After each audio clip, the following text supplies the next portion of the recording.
পুজোতে যেমন আমরা নিজেদেরকে সুন্দর দেখানোর জন্য একটু ফেসিয়াল করি, আইব্রো করি, সেরকম কিন্তু আমার মা কখনোই কিছু করে না। তাই এবার কিন্তু আমি ঠিক করেছি মাকে এবার ফেসিয়াল ট্রিটমেন্ট বাড়িতে বসেই করানো হবে, তার সাথে আইব্রোটাও করানো হবে। আর সেই আনন্দে আমার মা কতটা খুশি দেখতে পাচ্ছ। সো হ্যালো গাইস, কেমন আছো তোমরা সবাই? আশা করি সবাই খুব ভালো আছো। আরও একটি নতুন মিনি ব্লগে তোমাদের সকলকে ওয়েলকাম। আজকে আমি সন্ধ্যাবেলা আমার ফেসিয়াল কিট নিয়ে কিন্তু চলে এসেছিলাম আমার বাপের বাড়িতে। তার সাথে আমার বেস্ট ফ্রেন্ডকেও এখানে কিন্তু ফোন করে ডেকে নিয়েছিলাম, কারণ ও টুকিটাকি পার্লারের সব কাজই জানে। তাই ওকে ফার্স্টেই বলেছিলাম তুই কিন্তু আমার মায়ের আইব্রোটা আগে করে দে। সামনেই পুজো চলেই আসলো, আর হাতে গোনা মাত্র কয়েকটা দিন বাকি। এখন থেকেই যদি নিজেদের উপরে একটু যত্ন না নেওয়া হয় তাহলে আর কেমন হয়। এখানে তো আমার মা কোনোদিনও পার্লারেই যায়নি, তার জন্য কিন্তু আমি মাকে জোর করে আজকে বসিয়েছি ফেসিয়াল করানোর জন্য। তো ফার্স্টে কিন্তু আইব্রোটা করে নিচ্ছে, আর এদিকে আমার বোনরা দেখো কেবল পড়ে আসলো, আর ওরাও বলছিল ওরাও নাকি আইব্রো করবে। কত শখ! আমি বললাম এখনও ছোট আছো, একদমই ওসব হবে না। তো ওই কথা বলাতে কিন্তু ও এখানে ফোন নিয়ে বসে পড়েছে। আমি ওকে বললাম একটু চুলটা কাট, ও চুলই কাটবে না, কারণ ওর চুল অনেকটাই বড় হয়েছে। আর এদিকে আমি আমার মেজো বোনকে বলেছি যে তুই কি চুলটা কাটবি, ওকে এক কথাতে বলাতেই ও রাজি হয়ে গেছে। আর এদিক দিয়ে ছোটোটা বারবার বলছে যে আমি চুল কাটবো না, কিন্তু আমি আইব্রো করব। মানে কতটা সাহস দেখেছো। আর এদিকে মেজো বোনকে বলাতে ও বলছে যে ওর এত বড় চুল কেটে ও পুরো ঘাড় অব্দি করে ফেলবে, নাকি বয়েস কাট করবে। এটা কি মানা যায় বলো তো? আমি ওকে বললাম তোকে কাটতে হবে না, তুই পড়তে চলে যা। তারপরে মার আইব্রো করা হয়ে গেছে, আর এখন কিন্তু আমি আমার ফেসিয়াল কিটটা বেরও করে ফেলেছি। মা তো প্রথমে প্রচণ্ড লজ্জা পাচ্ছিল, কিন্তু পরে যখন ফেসিয়ালের টাইম এসছে মা একটু ভয় ভয় পাচ্ছিল, কারণ এর আগে কোনোদিনও করিনি তো। আর আমি কিন্তু এটা মাকে দেখাচ্ছিলাম যে মা এটা কিন্তু বেশ ভালো, গোল্ড ফেসিয়াল কিট লোটাসের, তুমি একটু করো, একটু ধৈর্য রাখো, ঠিক ভালো লাগবে।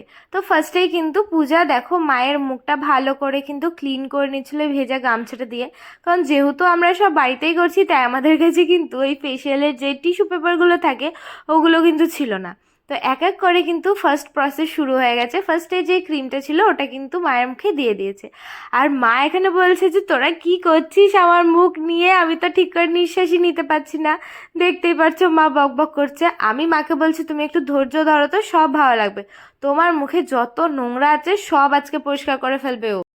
আর এদিকে মা তো বলছে হ্যাঁ আমি তো পুরো হিরোইনদের মতো হয়ে যাব, তাই না, আমাকে তো নায়িকা লাগবে।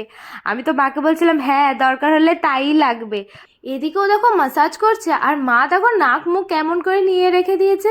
মা তো নাকি নিঃশ্বাসই নিতে পারছিল না। লাস্টে মা বললো আর করতে হবে না, আমি নিঃশ্বাসই নিতে পারছি না, পুরো নাকে মুখে ঢুকে গেছে। তারপরেও তাড়াতাড়ি করে একটু মাসাজ করে দেওয়ার পরেই দেখো ভালো করে কিন্তু ক্লিন করে দিচ্ছে এই গামছাটা দিয়েই। আর আমি বারবার করে জলটা পাল্টে আনছিলাম। তো তারপরে যে নেক্সট প্রসেসটা ছিল ওটা কিন্তু আমাকে দেখিয়ে দিল। একটা মাসাজ ক্রিম নাকি লেখাই ছিল, সব স্টেপ বাই স্টেপই লেখা ছিল। তো এই ক্রিমটাই কিন্তু এখন অ্যাপ্লাই করছিল। তো আর আমি এদিকে অপেক্ষা করে বসেছিলাম যে কতক্ষণে মায়ের ফেসিয়ালটা কমপ্লিট হবে, তারপরে একটুখানি আমি আমার মুখে ফেসিয়ালটা করব। আর এদিকে অনেকটা রাতও হয়ে যাচ্ছিল, পূজা আবার বাড়িও যাবে, তাই ও কিন্তু একটু তাড়াতাড়ি করছিল। কিন্তু আমার মাকে যখন ও ফেসিয়াল করিয়ে দিচ্ছিল তখন কিন্তু খুব সুন্দরভাবেই করাচ্ছিল। আমি মাকে বলছিলাম যে তোমার একটুখানি আরাম লাগছে বলো তো, কি সুন্দরভাবে মাসাজ করে দিচ্ছিল। মা তো মনে হচ্ছে ঘুমিয়েই পড়েছে। জানো তো মায়েদের মাঝে মাঝে এরকম যত্ন নেওয়া দরকার, মারা তো নিজের থেকে যাবে না, তাই আমি মনে করি যে আমাদেরকেই হয়তো নিয়ে যাওয়া উচিত। তারপরে যখন এই চোখের এখানে মাসাজটা করছিল আমি ওকে বলছিলাম ভালো করে কর, তো দেখ কেমন কালো হয়ে গেছে, সারা দিন খাটতে খাটতে এরকম অবস্থা। নিজের যত্ন তো কখনোই নেবে না, না ফেস ওয়াশ দিয়ে মুখ ধোবে, না একটুখানি ক্রিম লাগাবে, মানে সবসময় একটুখানি জল দিয়ে মুখ ধুয়ে। আমি শুধু ভাবি যে তাও মুখে এত গ্লেজ দেয় কী করে, আর আমরা একটু ফেস ওয়াশ দিয়ে মুখ না ধুলে মুখটা পুরো কেমন কালো লাগে, তাই না? মায়েরা তো এমনিই সুন্দর হয়, তা আমার কাছে আমার মা হচ্ছে সব থেকে সেরা। আর আমি জানি সবার মাই সবার কাছে খুবই সুন্দরী আর সব থেকেই সেরা, কারণ মায়েদের মতো আর কেউ ভালোবাসতে পারে না। তারপরেই কিন্তু ওই জেলটা লাগানো হয়েছে এখানে, আর এখানে পূজা হেসেই যাচ্ছে, কারণ মা ভকভকে করে যাচ্ছিল যে আর কতক্ষণ, আমার তো ঘুম পেয়ে গেল, রাতে তাহলে আর রান্না করবো না, আমি এখন ঘুমিয়েই পড়ি। তারপরে ও মাকে বলছে যে না কাকিমা আর একটুখানি দাঁড়াও, আর একটুখানি কি আছে।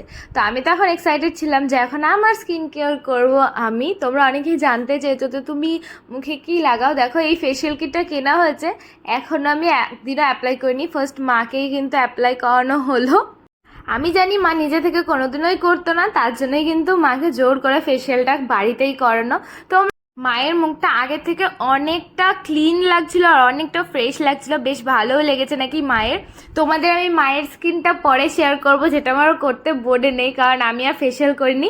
আমি আর আমার বান্ধবী কিন্তু তারপরে চলে এসেছিলাম একটুখানি কফি আর পকোড়া খেতে, কারণ দুই বান্ধবীর অনেক দিন পরে দেখা হচ্ছে আমার বিয়ের। তো যাই হোক বন্ধুরা, তোমরাই কমেন্টসে জানিও যে আমি মাকে ফেশিয়াল করিয়ে ভালো করেছি না খারাপ করেছি। আর তোমাদের আজকে ভিডিওটা কেমন লাগলো জানি, ভালো লাগলে লাইক শেয়ার করে দাও, আমার পেজটা ফলো করো। তাছাড়া